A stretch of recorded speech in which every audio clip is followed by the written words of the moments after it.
Anong tawag sa inyo nito? Hindi ko rin alam anong Tagalog nito eh.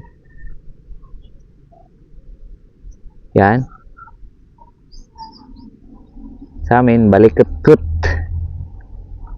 Local term. I think balikot-kut is ibaloy. Ibaloy term. So yan o.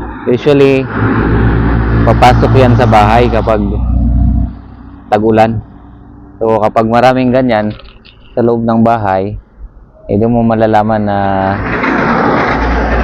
tag-ulan na. Yan. Millipede siguro. English lang ito. Yan. Yan, yun o.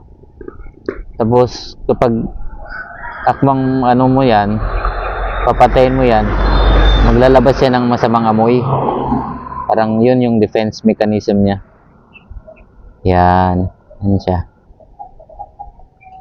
I think millipede siguro, English nito.